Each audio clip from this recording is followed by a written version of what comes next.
एक व्यक्ति एक महिला का जान बचाता है और वह महिला इतना बड़ा एहसान चुकाती है इस व्यक्ति के पर कि यह व्यक्ति का जीवन ही सुधर जाता है और इसकी बहन के शादी में भी हेल्प करती है। इसका बहन का भी शादी धूमधाम से होता है। कहानी को पूरा सुनने के लिए वीडियो पर बने रहे। हाँ तो नमस्कार, आप देख रहे हैं रियल क्राइम और मैं आपके साथ रंजित गुप्ता। अगर मेहनत पसंद आए तो वीडियो को लाइक करें और चैनल को सब्सक्राइब करें।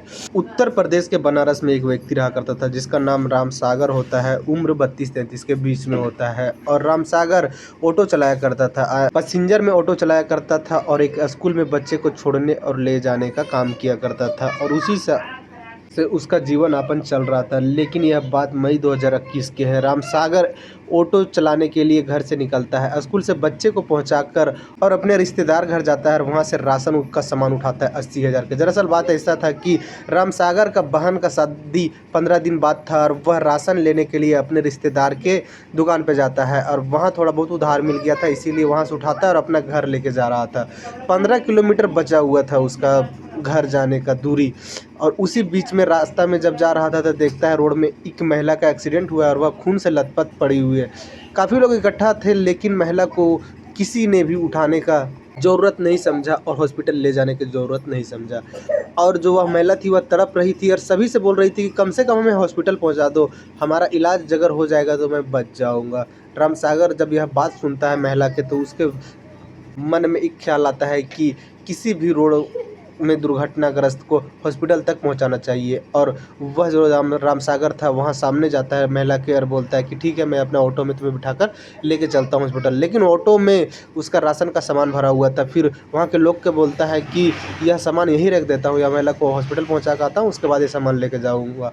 उसके बाद वहाँ के स्थानीय लोग मदद करते हैं सामान उतारने में और सामान वहीं उतारता है राम सागर और उस महिला को ऑटो में बिठाता है और अस्पताल ले जाने की तैयारी करता है। और वहीं से राम सागर बोलता है एक व्यक्ति को कि आप कोई व्यक्ति एक बैठ जाइए जो कि हॉस्पिटल तक जाने में इसको पकड़ के रखिए ताकि यह इसका बैलेंस ना खराब हुए और यह सीट से ना गिर जाए। लेकिन कोई व्यक्ति उसके ऑटो में चढ़कर उस महिला को पकड़ने के लिए तैयार नहीं था।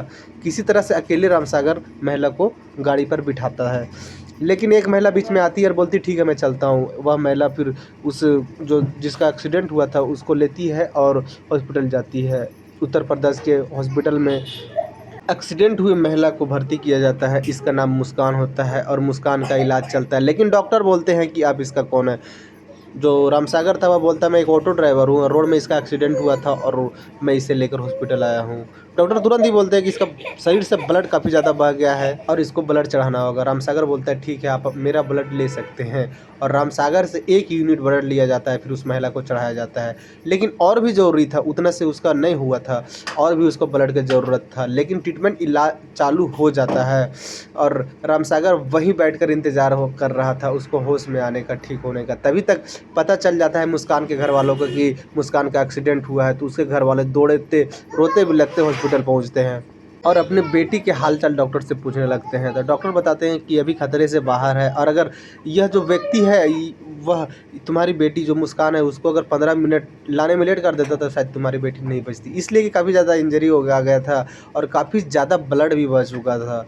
फिर उसकी जो माँ बाप होते हैं मुस्कान के, वह उस ड्राइवर जो कि राम सागर था उसके पास जाते हैं और उसके पैरों में गिर जाते हैं कि आपका बहुत बड़ा शुक्रिया है इसलिए कि आपने हमारी बेटी को लाने की ज़रूरत समझा। और वहाँ कितने लोग खड़े थे लेकिन किसी ने हमारे बेटी के सामने जाकर उसका बात नहीं सुना और हॉस्पिटल लाने का ज़रूरत नहीं समझा। जब उसके परिवार के लोग आ जाते हैं तो राम सागर बोलता है कि ठीक है मैं जाता हूँ, इसलिए मेरा राशन का सामान वहाँ रखा है और उस राशन को सामान के लेकर हमें घर भी जाना है और फिर बच्चे को पहुँचाने भी जाना है स्कूल से। उसके बाद उसके घर वालों बोलते हैं कि अगर किसी के भी ज़रूरत पड़े, किसी चीज़ का भी ज़रूरत पड़े तो हमें एक बार ज़रूर फ़ोन करना। राम सागर वहाँ से निकलता है और फिर वहीं पहुँचता जहाँ एक्सीडेंट हुआ था। वहाँ जब जाता है तो देखता है तो उसके होश उड़ जाते हैं, इसलिए कि उसका सामान वहाँ था ही नहीं। उसके सामान ना होने के कारण जो राम सागर था उसका पैरों तले ज़मीन खिसक जाता है। आसपास के लोग से पूछने लगता है। आसपास के लोग बोलते हैं कि एक व्यक्ति आया था और बोला था कि हमें वही व्यक्ति भेजा है जो कि वो सामान उतारा है और वह व्यक्ति अपना गाड़ी में सामान लाद कर ले गया। राम सागर के होश उड़ जाता है। राम सागर पुलिस स्टेशन जाता है और एक रिपोर्ट लिखाता है।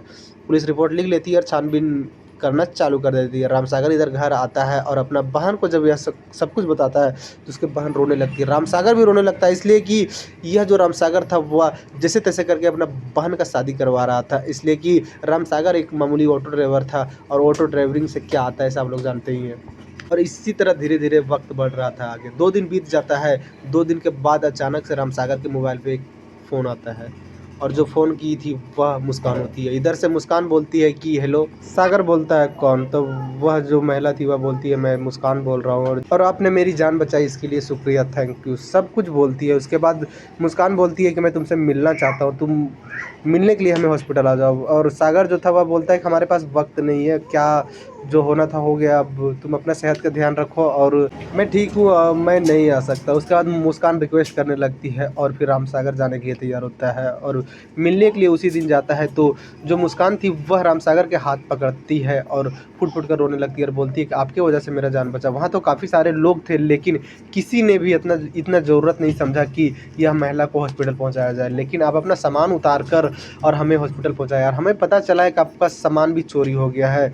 और फिर मुस्कान अपना तकिया के पीछे हाथ डालती है और एक गड्डी निकालती है और सागर को देती है। वह गड्डी 1 लाख रुपया का था और जब सागर को वह पैसा दे रही थी, सागर लेने से इनकार कर देता है कि हमें पैसा की ज़रूरत नहीं है, अभी तुम्हें इलाज में खर्चा होगा और तुम अपना इलाज के लिए यह पैसा रखो। मुस्कान बोलती है नहीं, हमें पता है कि तुम्हारा सामान चोरी हो गया है और तुम्हारा बहन का शादी आज 15 दिन बाद है, इसलिए तुम्हें पैसे का बहुत ज़्यादा ज़रूरत है। लेकिन सागर नहीं ले रहा था। फिर भी मुस्कान बोलती है कि हमारा यह फ़र्ज़ बनता है, हमारे पास पैसा का कोई भी कमी नहीं है। उसके बाद जो रामसागर था वह पैसा लेता है और घर चला आता है और फिर से तैयारी में जुट जाता है और ज़्यादा से ज़्यादा अच्छा तैयारी करने में लग जाता है। तब तक पुलिस द्वारा पता चलता है कि रामसागर का सामान जो चोरी हुआ था वह पता चल गया है और अगले ही दिन पुलिस अपने खर्चे से रामसागर का सामान पहुंचाती थी। दरअसल बात ऐसा था कि एक नशेड़ी जो कि पता चलता है कि एक्सीडेंट होने के बाद वह सामान वहीं उतार के आया है, तो एक ऑटो वाला को हायर करता है और बोलता है कि वहाँ जा और बोलो कि वही व्यक्ति हमें भेजा है सामान लेने के लिए और तुम वह सामान लाद कर ले आओ। ये लोग ले आते हैं सामान, उसके बाद बेचने का प्रयास कर रहे थे लेकिन सामान बिका नहीं हुआ था। पुलिस को जब पता चलता है उसके बाद पुलिस वहाँ जाती है और वह सामान को लेती है और रामसागर के घर पहुँचाती है। इसलिए कि रामसागर बहुत बड़ा काम किया था यार, वहाँ काफ़ी लोग थे लेकिन कोई भी यह बात को नहीं समझ रहे थे कि यह महिला को हॉस्पिटल ले जाना बहुत ज़रूरी है, लेकिन रामसागर अपना सामान उतार कर जाता है। इसका बहुत बड़ा बहादुरी था, इस बहादुरी को दाग देना होगा। उसके बाद रामसागर को जब यह सामान मिल जाता है तो रामसागर पहुंच जाता है मुस्कान के पास और बोलता है कि